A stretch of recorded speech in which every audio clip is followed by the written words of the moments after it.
Assalamualaikum warahmatullahi wabarakatuh. Anak-anakku kelas 6, sebelumnya saya mohon maaf karena tidak bisa selalu mendampingi anak-anak dalam pembelajaran. Di kali ini saya mencoba untuk mengajak anak-anak belajar secara daring karena saya sendiri juga dalam tugas untuk belajar juga sama dengan anak-anak. Pada kesempatan kali ini kita akan belajar tentang kisah keteladanan Nabi Muhammad Shallallahu Alaihi Wasallam. Pelajaran ini ada pada pelajaran kelima, ya, tentang kisah keteladanan Nabi Muhammad Shallallahu Alaihi Wasallam dan juga beberapa sahabatnya.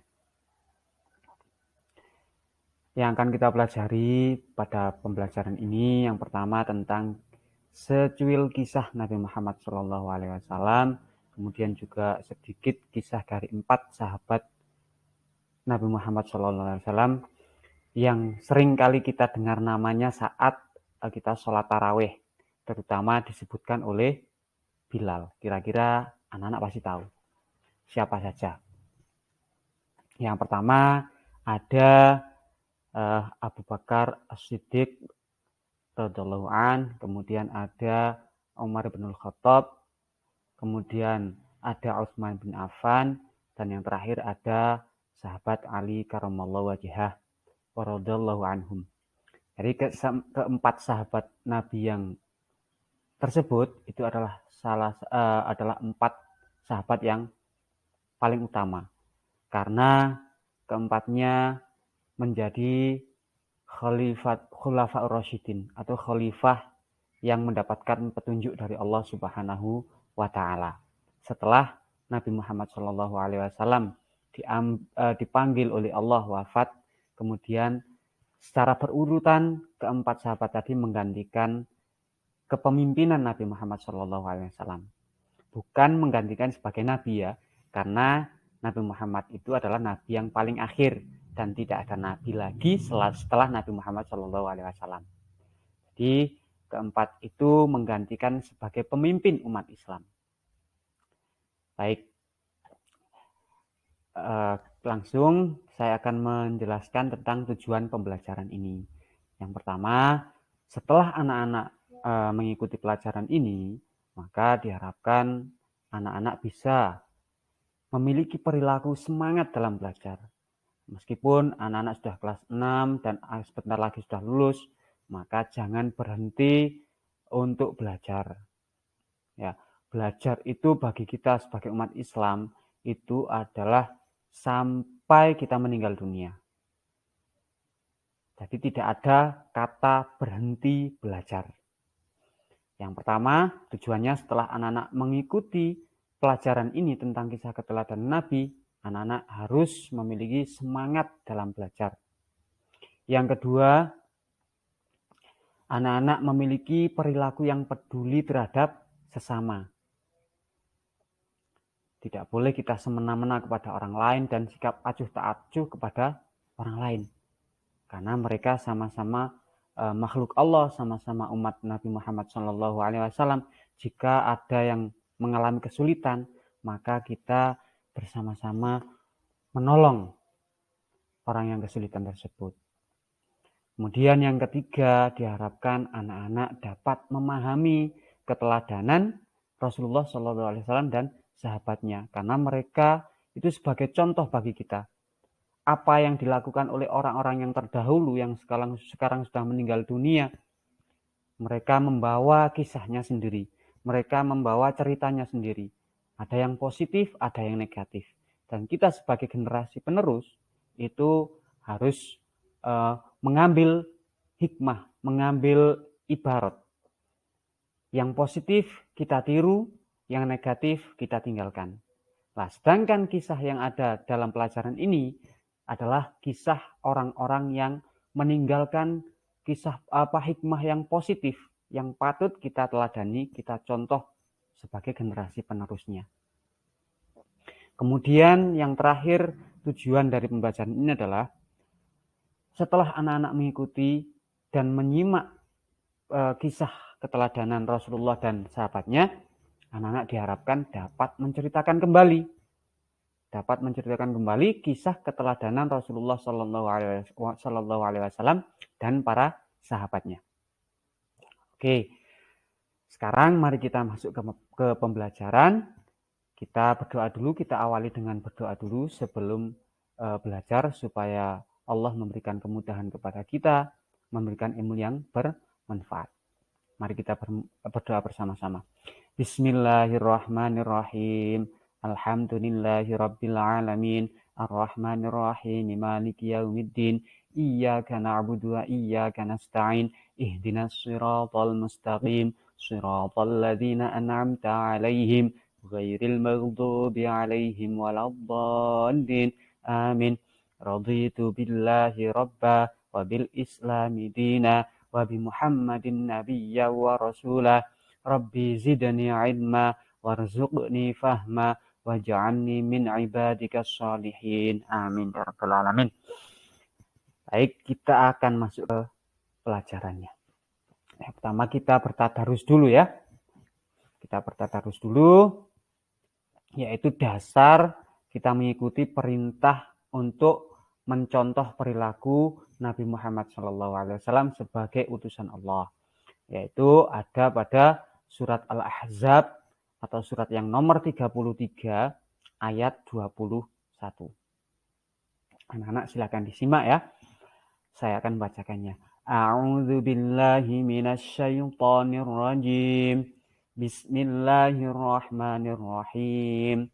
Laqad kana lakum fi Rasulillahi uswatun hasanatun liman kana yarjullaha wal yawmal akhir wa dzakarallaha katsira. Nah, itu tadi adalah bacaan surat Al-Ahzab ayat 21, maaf ya, ayat 21. Untuk artinya, nah ini tugas anak-anak. Artinya silahkan dicari apa artinya, tapi tadi sudah saya beri petunjuk bahwa maknanya di sini adalah Allah memberikan kita gambaran bahwa Rasulullah Shallallahu Alaihi Wasallam, Nabi Muhammad Shallallahu Alaihi Wasallam adalah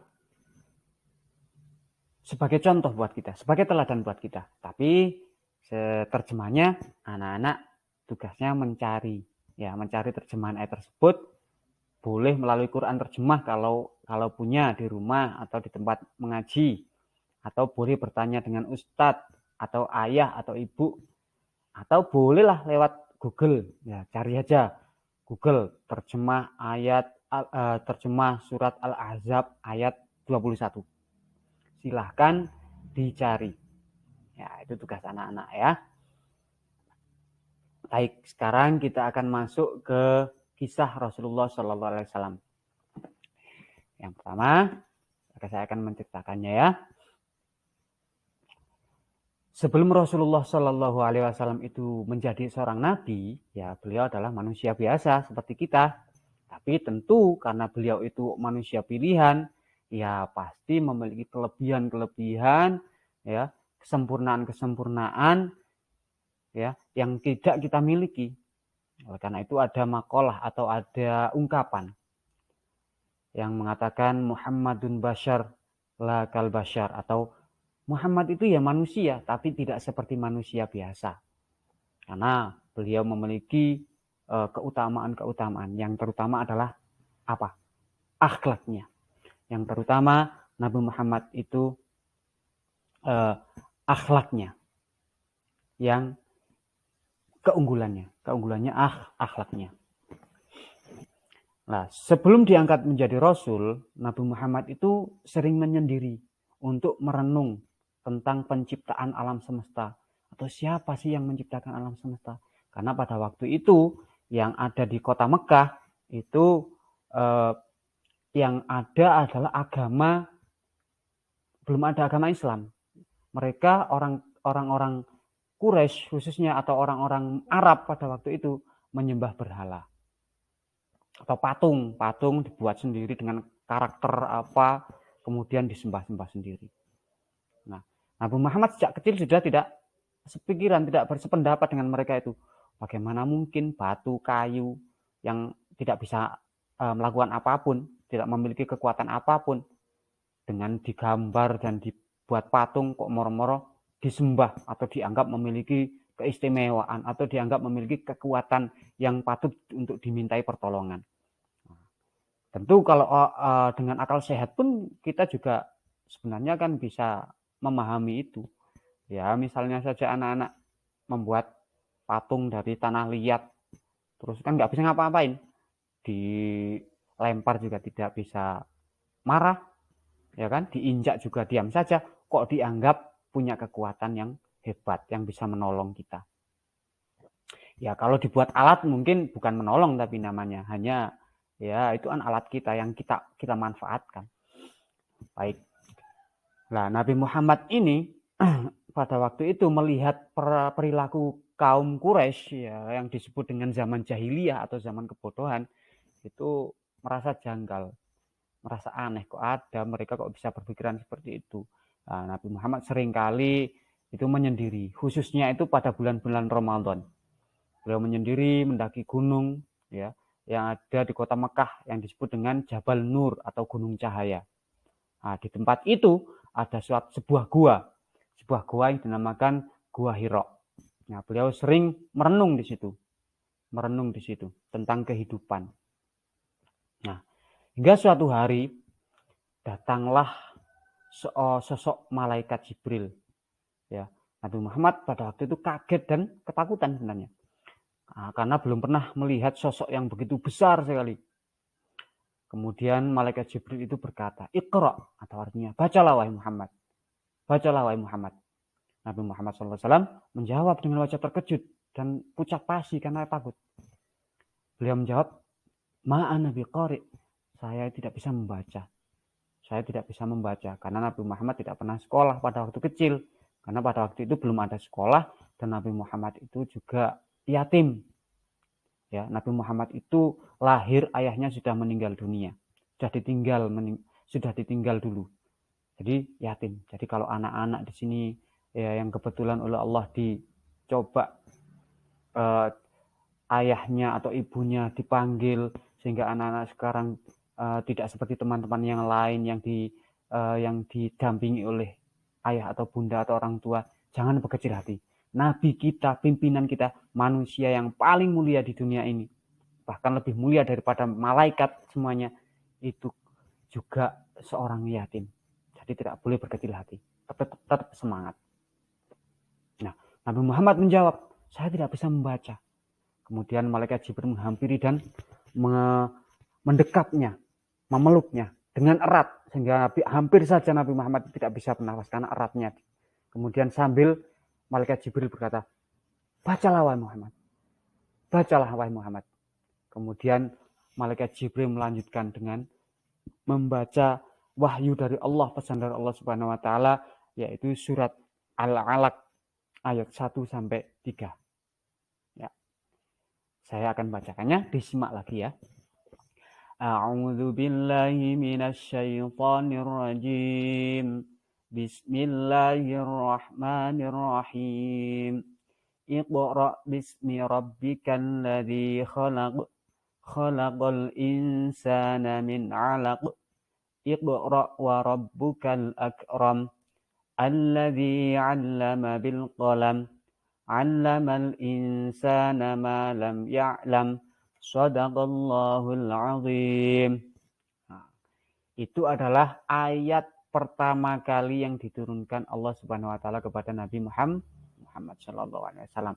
Ayat yang pertama kali. Walaupun posisi suratnya tidak nomor 1, tapi ayat yang pertama kali adalah ini. Terjemahnya, ayat yang pertama, bacalah dengan menyebut nama Tuhanmu yang menciptakan. Yang kedua, Dia, Allah, telah menciptakan manusia dari segumpal darah. 3, bacalah, dan Tuhanmulah yang maha mulia. Nomor 4, yang mengajar manusia dengan pena. Nomor 5, dia mengajarkan manusia apa yang tidak diketahui oleh manusia tersebut. Nah, itu adalah ayat atau wahyu pertama yang diterima oleh Nabi Muhammad SAW yang kemudian beliau sampaikan kepada kita melalui para sahabat kepada muridnya, muridnya kepada muridnya lagi, sampai kepada kita sekarang ini. Nah, apa pesan dari surat tersebut atau kelima ayat dari surat Al-Alaq tersebut? Ya, itu adalah perintah Allah kepada kita sebagai manusia untuk selalu membaca, yang dalam arti hal ini bukan hanya membaca tulisan saja, karena tetapi membaca dengan cara belajar maksudnya. Ya. Maksudnya dengan cara belajar. Dan Allah mengingatkan kita bahwa kita itu manusia itu diciptakan dari segumpal darah, enggak langsung tiba-tiba jadi manusia seperti sekarang ini.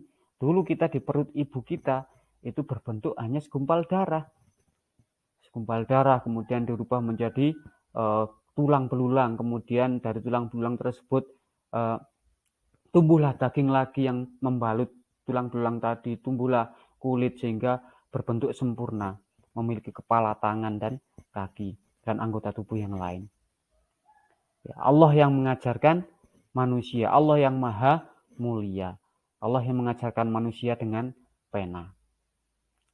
Ya, karena memang ilmu itu dari dulu itu disebarkan lewat tulisan juga, dengan buku, dengan tulisan-tulisan yang lain. Allah mengajarkan manusia yang dari yang belum tahu menjadi tahu.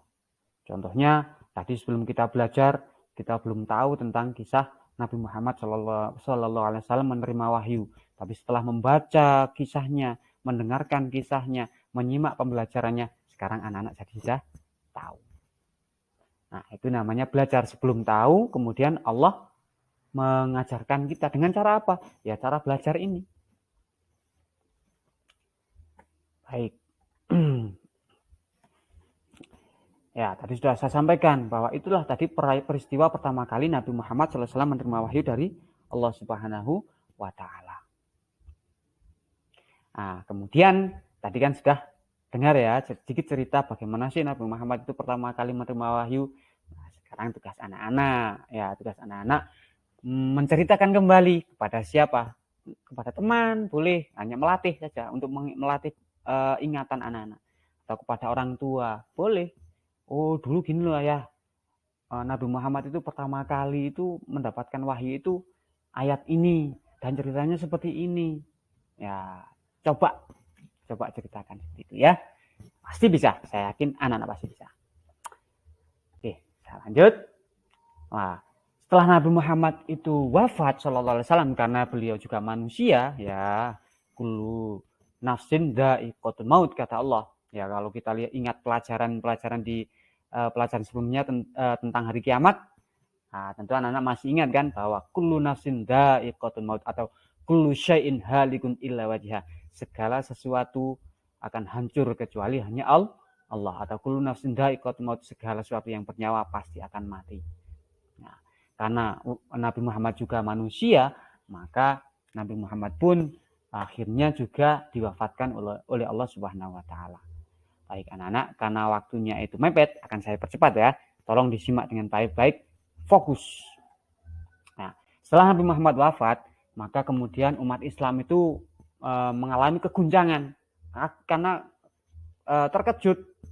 Karena terkejut, pemimpinnya diambil oleh Allah, wafat, bingung. Ya, ibaratnya kalau sekarang anak-anak presiden kita, naudzubillah min dzalik, tiba-tiba meninggal dunia, ya kalau pilihan kan sudah ganti pasti. Tapi kalau meninggal dunia pasti akan terjadi goncangan dan pergolakan di negara kita karena pemimpinnya secara tiba-tiba tidak ada. Nah, pada waktu itu Nabi Muhammad SAW wafat, umat Islam pun kaget. Waduh, gimana? Nah, akhirnya yang mampu menenangkan mereka itu adalah Abu Bakar, sahabat yang paling dekat dengan Rasulullah SAW. Beliau ini nama aslinya adalah Abdullah bin Abi Quhafah, ibunya bernama Ummul Khair. Nah, ayahnya Abu Quhafah ya, atau nama aslinya itu Utsman bin Amir. Nah, sebelum masuk Islam, beliau itu sudah menjadi sahabat dekat Rasulullah SAW. Nah, nama beliau julukannya itu oleh orang-orang kafir Quraisy itu dijuluki Abdul Ka'bah karena seringkali beribadah di Ka'bah. Ya, Abdul Ka'bah itu hambanya Ka'bah ya. Karena seringkali beribadah di Ka'bah, nah, orang-orang kafir Quraisy menjulukinya Abdul Ka'bah. Namun setelah Islam turun dan Nabi Muhammad diangkat menjadi Rasul dan Abu Bakar masuk Islam, maka Nabi Muhammad mengganti nama beliau dengan Abdullah. Karena Abdul Ka'bah ya tidak boleh, hambanya Ka'bah. Karena manusia itu ya hambanya Allah, bukan hambanya selain Allah. Nama Abu Bakar sendiri yang terkenal itu sendiri namanya julukan, karena orang Arab itu seringkali dulu itu menggunakan nama anaknya. Ya dulu di Jawa pun juga sama. Misalnya anak pertama itu Joko, ya biasanya ayahnya juga dia panggil bapaknya Joko. Nah, Abu itu juga sama, Abu Bakar. Jadi anaknya siapa? Anaknya kalau di sini, atau ada juga sahabat namanya Abu Hurairah, anak bapaknya kucing. Nah, karena suka dengan kucing, maka dijuluki Abu Hurairah. Nah, Abu Bakar sendiri artinya Abu itu bapak, Bakar itu segera. Kenapa dijuluki seperti itu? Karena beliau termasuk orang yang pertama masuk Islam. Segera masuk Islam setelah ada panggilan untuk masuk Islam. Nah, orang-orang dengan orang-orang golongan pertama, gelombang pertama yang masuk Islam itu disebut dengan as-sabiqunal awwalun. As-sabiqunal awwalun. Nah, beliau adalah sahabat dekat Rasulullah SAW. Sebelum Nabi Muhammad diangkat jadi Rasul, beliau sudah menjadi sahabatnya. Nah, kenapa ada gelar as-siddiq di belakangnya yang berarti membenarkan atau benar? Karena Abu Bakar nggak pernah satu kali pun tidak membenarkan perkataan Rasul. Apapun yang disampaikan Rasul, Abu Bakar pasti percaya, Abu Bakar pasti benar kalau Nabi Muhammad yang bilang. Seperti itu. Nah, ketika Rasulullah SAW wafat, Abu Bakar dipilih oleh semua sahabat lain untuk memimpin kaum muslimin, menggantikan Rasulullah. Ya, dalam kepemimpinannya, beliau itu terkenal dengan ketegasannya dalam mempersatukan umat Islam yang terguncang akibat kehilangan Rasulullah SAW pada waktu wafat. Nah, Abu Bakar ini juga memerangi orang-orang murtad, orang-orang yang keluar dari agama Islam setelah Nabi wafat, karena ditinggal oleh Rasulullah, banyak orang-orang yang tidak keluar dari Islam akhirnya, yang dinamakan dengan murtadin atau orang-orang murtad. Ada juga orang-orang Islam yang masih mengaku Islam tapi tidak mau membayar zakat, juga diperangi oleh Nabi Muhammad, diperangi oleh Abu Bakar. Dan juga ada orang-orang yang mengaku menjadi nabi setelah Nabi Muhammad wafat, tiba-tiba muncul orang-orang, itu aku juga nabi, itu aku mendapatkan wahyu dan sebagainya. Padahal Nabi itu sudah menegaskan ya pesan dari Allah, ajaran dari Allah Subhanahu wa taala bahwa Nabi Muhammad itu adalah nabi yang terakhir, nggak ada nabi lagi selain setelah Nabi Muhammad SAW. Setelah Nabi Muhammad tidak ada nabi setelah nabi lainnya. Tapi ada orang-orang seperti namanya ada Musailamah Al-Kadzab, ada Tulaiha bin Khuwailid, ada Saja'ah Tamimiyah, ada Aswad Al-Unsi. Nah, kemudian akhirnya diperangilah oleh Abu Bakar. Selain sikapnya yang tegas, beliau itu juga terkenal dengan sikap santun, rendah hati, lemah lembut. Ya. Tapi dengan orang-orang yang jahat, orang-orang yang zalim, beliau sangat tegas. Yang kedua ada sahabat Umar bin Khattab. Nama lengkapnya Umar bin Khattab bin Nufail bin Adi bin Abdul Uzza bin Riyah bin Abdullah bin Qurt.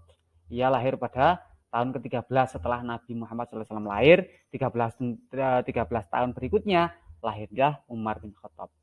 Ia berasal dari keluarga Bani Adi yang termasuk suku Quraisy. Kalau kita kan suku Jawa, nah gitu ya, suku. Nah, suku yang sama dengan Abu Bakar dan Rasulullah SAW. Umar bin Khattab ini terkenal sebagai orang yang kuat hafalannya, cerdas, tapi dia keras. Dia juga pemberani, gagah dan tegas.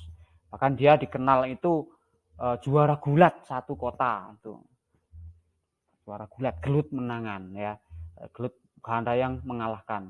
Itu terkenal beliau. Nah, sebelum masuk Islam itu beliau juga sangat keras kepada orang Islam. Ya, karena beliau menganggap umat Islam yang sedikit ini mengacau kota Mekah ini.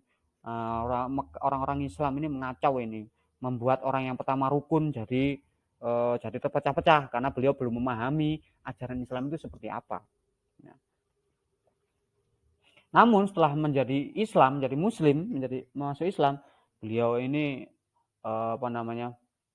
membuat Islam itu lebih disegani oleh orang-orang kafir Quraisy. Tidak semena-mena lagi dengan orang Islam, karena orang-orang Quraisy takut dengan Sayyidina Umar. Bahkan kalau sahabat-sahabat yang lain itu ketika masuk Islam itu sembunyi-sembunyi, begitu Umar bin Khattab masuk Islam langsung diumumkan, "Loh, saya sudah masuk Islam, mau ngapain kamu kalau saya masuk Islam?" Kalau sahabat yang lain itu sembunyi-sembunyi, habis masuk Islam ya sembunyi-sembunyi, pura-pura tidak masuk Islam, tapi ketika ada pengajian sembunyi-sembunyi mengikuti pengajian Nabi Muhammad SAW. Tapi kalau Sayyidina Umar langsung, "Saya masuk Islam, saya sudah Islam." Seperti itu, karena beliau terkenal tegas dan kuat. Nah, Umar bin Khattab ini dijuluki oleh Nabi Muhammad itu sebagai Al-Faruq, artinya yang membedakan antara yang benar dan salah, yang baik dan yang buruk, atau penjaga Rasulullah dari gangguan kafir Quraisy. Umar menjadi sahabat yang gigih dalam membela Islam, yang menjadi khalifah setelah wafatnya Abu Bakar. Ketika menjadi khalifah, Umar banyak memberi keteladanan kepada kita dalam menjalankan pemerintahan. Kalau jadi orang pemimpin itu seperti apa dalam menyejahterakan umat. Jangan jadi kalau anak-anak nanti jadi pemimpin itu jangan mementingkan diri sendiri dan golongan. Contohlah Sayyidina Umar bin Khattab. Sayyidina Umar bin Khattab ini tidak mementingkan dirinya sendiri, bahkan keluarganya. Bahkan juga sudah saya pernah cerita kepada anak-anak, ketika istrinya sendiri saja mau membicarakan hal keluarga, kepentingan keluarga, ketika malam-malam, maka Sayyidina Umar ini mematikan lampunya. Karena apa? Karena minyak yang dipakai untuk menyalakan lampu itu dibeli dari uang rakyat. Maka karena yang dibicarakan itu kepentingan keluarga, Sayyidina Umar nggak mau memakai dana rakyat untuk membicarakan kepentingan pribadi. Nah, ketika menjadi khalifah, Umar bin Khattab ini memberikan keteladanan kepada kita ya dalam pemerintahannya, dalam sebagai pemimpin. Ya, beliau mendirikan lembaga keamanan, satuan militer untuk pertahanan dan keamanan, serta ketertiban dalam masyarakat. Nah, mereka digaji dengan sesuai tugasnya. Umar juga menyusun para hakim-hakim untuk mengadili perkara-perkara kriminal dan membangun kantor-kantor dan dewan-dewan. Selain itu, Umar bin Khattab juga memberi gaji para imam sholat dan tukang azan di masjid-masjid. Beliau memberi gaji. Karena para muadzin dan imam ini tidak sempat untuk bekerja secara full, penuh untuk mencari nafkah. Maka sebagai kompensasi atau gantinya, Sayyidina Umar juga memberikan gaji kepada mereka. Beliau juga membiayai lampu penerangan di jalan-jalan, di masjid-masjid, dan mendirikan Baitul Mal, semacam kas negara. Semacam kas negara. Kalau kita itu pajak dikumpulkan untuk kepentingan masyarakat. Ya, Sayyidina Umar juga seringkali mendatangi pasar-pasar untuk menyetabilkan harga. Kalau ada pedagang yang curang, Sayyidina Umar langsung menindaknya. Ya, Sayyidina Umar juga yang pertama kali mencetuskan penanggalan Hijriyah yang kita pakai untuk memperingati tahun baru Hijriyah, kemudian untuk menetapkan bulan puasa, hari raya dan sebagainya itu memakai kalender Hijriyah ini ya. Yaitu diawali tahun pertama kali ketika Rasulullah SAW dan para sahabat hijrah ke Madinah. Sayyidina Umar ini menghilangkan jurang pemisah antara orang kaya dan orang miskin ya, sama saja karena yang dianggap yang mulia itu ya yang ketakwaannya yang tinggi ya, bukan karena hartanya, bukan karena status sosialnya. Yang ketiga, sahabat Nabi yang menjadi khalifah atau pengganti Nabi dalam kepemimpinan adalah Utsman bin Affan. Utsman bin Affan radhiyallahu anhu merupakan sahabat yang sukses dalam berdagang dan dermawan, terkenal kaya. Kan beliau dibelanjakan guna mendapatkan keridhaan Allah, bukan hanya untuk memenuhi keinginan nafsunya, ya, tapi untuk dinafkahkan di jalan Allah untuk membangun pendidikan, membangun negara dan lain sebagainya, untuk membiayai dakwah, untuk bersedekah, diberikan kepada orang yang membutuhkan. Nah, itu Sayyidina Utsman bin Affan. Pada sebelum masuk Islam atau pada masa jahiliyah, ia disebut dengan panggilan Abu Amr. Ada juga yang maunya Abu Laila karena kelembutan dan keramahannya pada sesama. Nah, setelah masuk Islam, ia lebih sering dipanggil dengan Abu Abdillah yang diambil dari nama putranya dari Ruqayyah binti Rasulullah Shallallahu Alaihi Wasallam. Julukan Utsman yang paling terkenal adalah Zunnuraini, yang berarti memiliki dua cahaya, karena beliau ini menikah dengan dua putri Rasulullah, ya tidak bareng, tapi pertama beliau dinikahkan dengan putri Rasulullah bernama Sayyidah Ruqayyah. Nah, kemudian Sayyidah Ruqayyah ini wafat. Nah, setelah wafat, akhirnya Nabi menikahkan pula Sayyidina Utsman ini dengan putrinya berikutnya, yaitu Ummu Kulsum. Nah, tetapi kemudian belum memiliki keturunan juga, Ummu Kulsum meninggal dunia juga. Nah, ketika kaum kafir Quraisy melakukan penyiksaan terhadap umat Islam sebelum hijrah, ya, maka Utsman bin Affan ini diperintah oleh Rasul untuk hijrah ke Habasyah atau Ethiopia di Eropa. Ya, ikut juga bersama beliau sahabat Abu Hudzaifah, Zubair bin Awam, dan Abdurrahman bin Auf. Setelah datang perintah Nabi Muhammad SAW supaya beliau hijrah ke Madinah, dengan tidak berpikir panjang, Utsman yang memiliki kekayaan, memiliki pengaruh yang luar biasa, ditinggalkan semuanya, tidak dibawa. Hanya membawa secukupnya, bekal secukupnya untuk perjalanan. Ya, tanpa, waduh gimana ini harta saya, gimana uang saya ini kalau saya tinggalkan, apa enggak dibawa saja, tidak. Gak penting, yang penting saya ikut Rasulullah, yang penting saya ikut Nabi Muhammad SAW. Nah, akhirnya beliau hijrah bersama-sama dengan kaum muhajirin lainnya. Inilah bukti kecintaan Utsman bin Affan terhadap Islam. Utsman bin Affan menjadi khalifah setelah Umar bin Khattab yang memberi keteladanan kepada kita sebagai khalifah yang pertama kali melakukan perluasan Masjidil Haram, gak eman-eman, untuk membangun masjid, untuk membangun lembaga pendidikan, ya. Dia mengeluarkan banyak sekali uang. Karena beliau itu pandai berbisnis, walaupun dari Mekah nggak membawa uang, tapi di Madinah membangun bisnisnya kembali, ya sukses lagi karena memang beliau pandai berbisnis.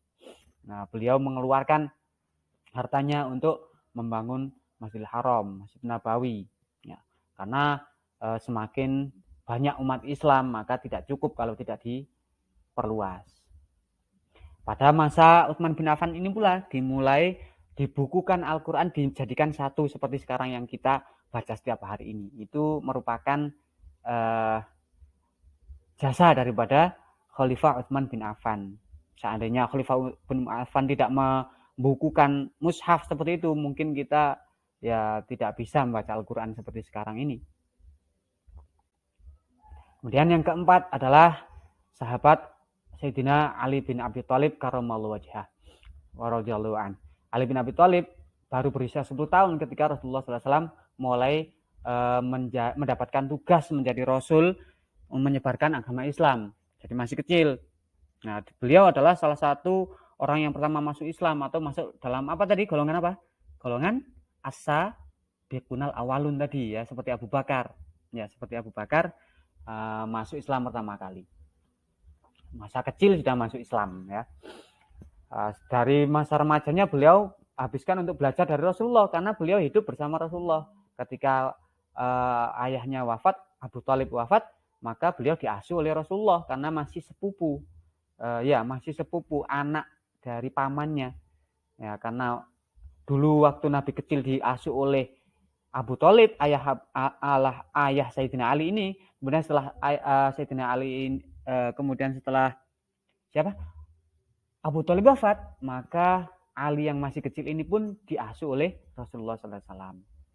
Beliau ini termasuk orang yang sangat cerdas, ya, berani dan juga bijaksana. Saat Rasulullah SAW hijrah, Sayyidina Ali ini yang berani menggantikan tempat tidur Nabi Muhammad SAW. Kenapa? Karena pada waktu itu orang-orang Quraisy, pemuda-pemuda Quraisy ini sepakat akan membunuh Rasulullah, akan membunuh Nabi Muhammad SAW, ya, pada waktu malam itu. Nah, kemudian Ali bin Abi Thalib ini menawarkan dirinya, wahai Nabi, engkau berangkatlah dulu, saya akan menempati tempat tidurmu. Saya akan menghadapi orang-orang kafir Quraisy ini. Nah, dengan keberaniannya beliau menawarkan dirinya ketika benar-benar dibunuh biar saya saja yang mati. Akhirnya Rasulullah berangkat dan Sayyidina Ali yang berada di tempat tidur Rasulullah. Dan ketika orang-orang kafir Quraisy masuk ke kamar Rasulullah, ternyata yang ditemui bukan Rasulullah tapi Sayyidina Ali. Tapi dengan lindungan Allah mereka tidak tidak berani membunuh Sayyidina Ali karamallahu wajhah atau tidak jadi membunuh Sayyidina Ali karamallahu wajhah. Setelah masa hijrah dan tinggal di Madinah, Sayyidina Ali ini dinikahkan oleh Rasulullah dengan putrinya yang bernama Sayyidah Fatimah Az-Zahra. Nah, salah satu putri Rasulullah SAW yang meninggal dalam usia yang sudah setelah beliau memiliki keturunan, sehingga sekarang keturunan dari Sayyidah Fatimah dengan Sayyidina Ali ini itu yang sekarang kita sebut dengan Sayyid atau Habib ya. Banyak sekali sekarang keturunan Nabi itu yang masih hidup yang disebut dengan Habib, Sayyid itu ya. Nah, ini beliau mereka itu keturunan dari Sayyidina Ali dengan Sayyidah Fatimah Az-Zahra.